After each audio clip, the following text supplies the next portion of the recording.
أعوذ بالله من الشيطان اللعين الرجيم. بسم الله الرحمن الرحيم.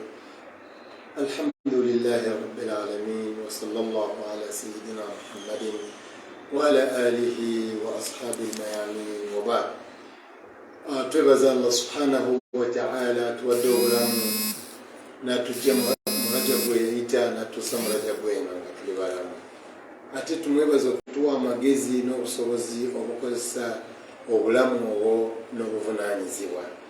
Twebaza Allah subhanahu wa ta'ala atuwadde amagezi n'okugakozesa obulungi nga bweyayagala. Olunaku luno olwaleero nga tumalako omwezi gwaffe ogwa Rajabu 1489, waliwo omuyizi munnange Sheikh Tantawi Sategedo yabadde yasomeseza ekintu ekyobulabe nga ayina abantu bayingirira n'okubavuma n'okubakonjera. Kyetwagadde olwaleero tukyogereko, simanyi oba yasose kutunula mu bitabo, tuli ffenna ku bulimba oba tuli ffenna ku mazima. Kati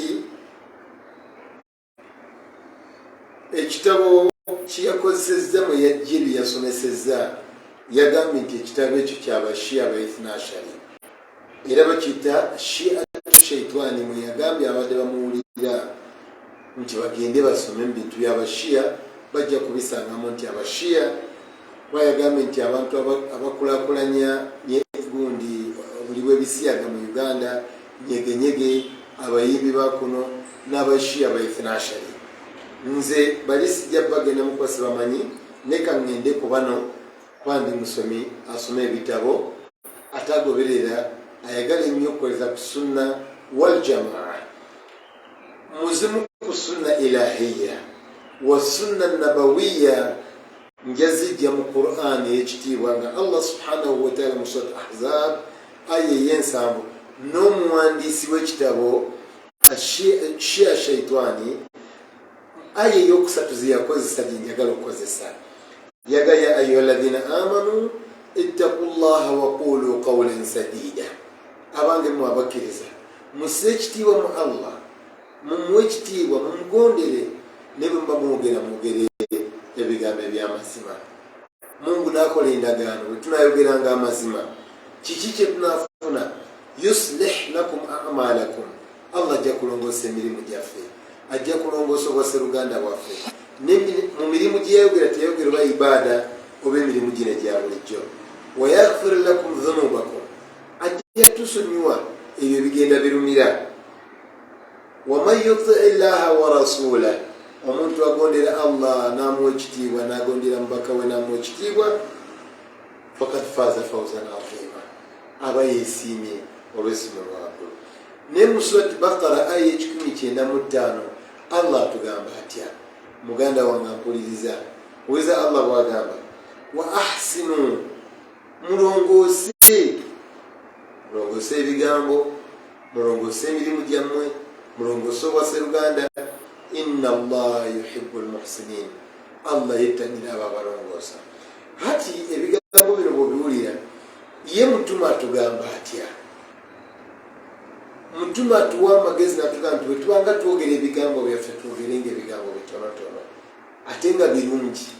Ebitonotono ebirungi bye bitugwangako, Mutuma atugamba sallallahu alayhi wa alihi wasallama tusirikenga olw'okwagala okuyunga obumu obw'obusiraamu n'obwaseruganda.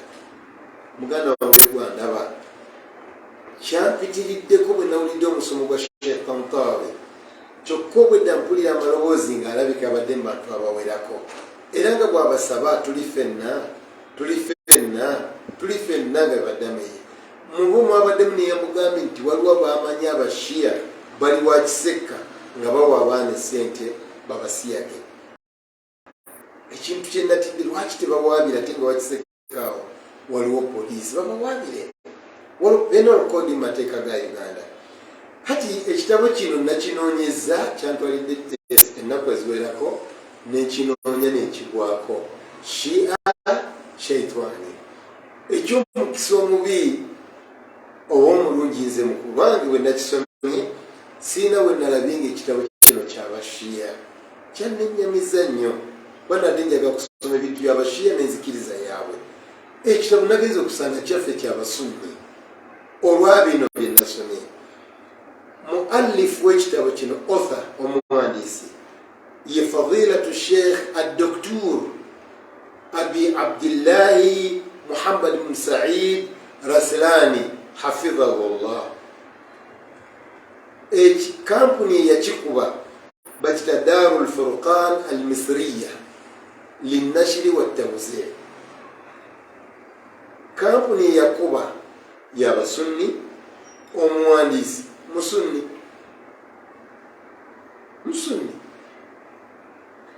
Ani Muhammad ono mutabani wa Said. Naye namunoonyerezaako okulaba oba oliawo nga nze mpubiddwa kino kye nalabye.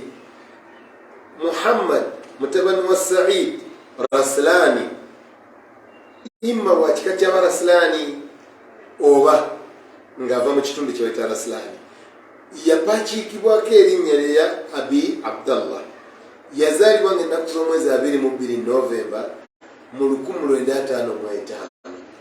Ekitabo kino yakiwandiika mwaka gw'ete ogw'2022 egyenkanankana n'egyekisiraamu 2043.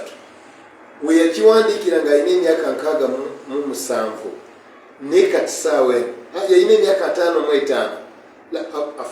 Yalina emyaka 67 kati saawe alina emyaka 68. Mu mwaka ogwedde alina emyaka mulamu gyali. Kakati awangalira ku kyalo kwawangalira bakita Sabkil Ahad. Gyali mulamu. Sabkil Ahad bwogenda Misiri, Sabkil Ahad gyali ku kyalo ekyo kwawangalira.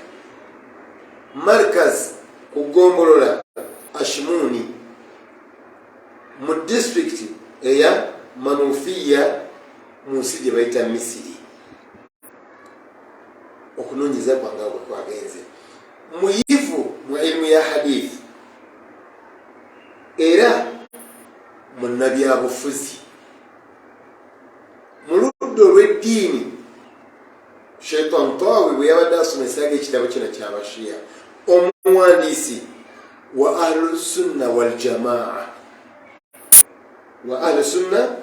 waljamaa, era mu byobufuzi amanyi n'okwetaba mu nkuŋŋaana ezeekalakaasa, naddala singa abantu ababa tebakkanya na gavumenti baba bavuddeyo bagende ku nguudo nga beegugunga olw'okukolebwako ebitajja, naye abaamu naye yatera kubeera ku ludda olwa gavumenti, kubanga muwagizi w'ekibiina kye bayita Amaanu Jami. Era Amaanu Jami kyakolako okwo ku lwekalakaasa nga bakuba abantu abaali beewozaako olw'obutawagira gavumenti, lwe batuuma Adbiyatu Taatul Jamiya. Adbiyatu Taatu Jamiya. Era yayatiikirira nnyo olw'okuwagira gavumenti z'Abawarabu nga bakuba abantu abeeyogerako n'okwagala okwerwanako okunyigirizibwa. Muzimu ku gudi ezamwatiikiriza ennyo ze zino zibayita Thawratu Rabi'il Arabi, ezo zaali mu gundi Algeria, Misiri, Libya, nezo zemuze Morocco ne mu Yemen azazitabamu. Era abantu bano abeerwanangako nga bagamba obukyamu buli ku gavumenti, bo babayita bakhawariji. Bo mu kibiina kyabo Amaanu Jami babayita bakhawariji.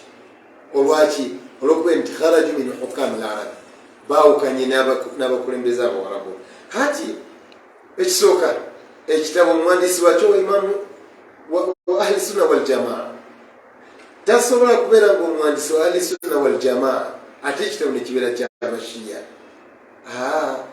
Wabula bwe yali akiwandiika ku peegi ey'okubiri yakola taarifu, okwanjula ng'ayanjula ba Rawafidh n'abanjulanga abashiya abaithnashari era naga nti olwaleero ng'ogyeko emyaka egyayita naye olwaleero buli lwoyogera ekigambo shiya amagezi g'abantu gagenda kuba ali kuba abashiya abaithnashari kyova olaba yeyaze yage nti abapromotinga ebisiyaga be bashiya abaithnashari era ne wano mu Uganda mwe bali ku peegi ey'okubiri mu kitabo kye Shia Shaitani omuwandiisi kyeyagenderako bwati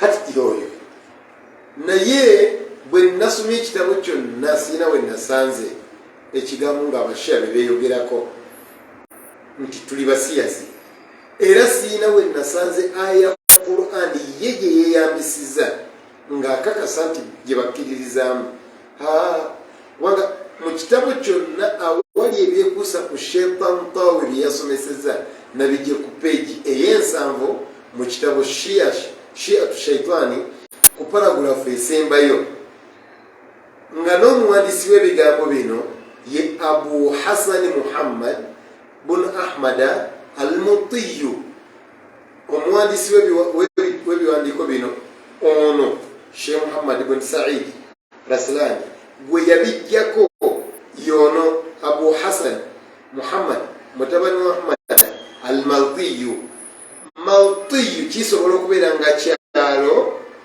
wawangalira oba ekitundu niye amazeebu g'Eshafiiyu kakati ne Imamu Shafi tabangako mushiya musuni wa jamaa kakati simanyi Shaitan Taku yavudde ekintu kino kiteeka ku bashiya okujja nga alina obukyayi ate buli alimu yenna akozesa obukyayi mutume yatugamba nti okola ensobi nyingi nnyo katulabe ensobi gye yakoze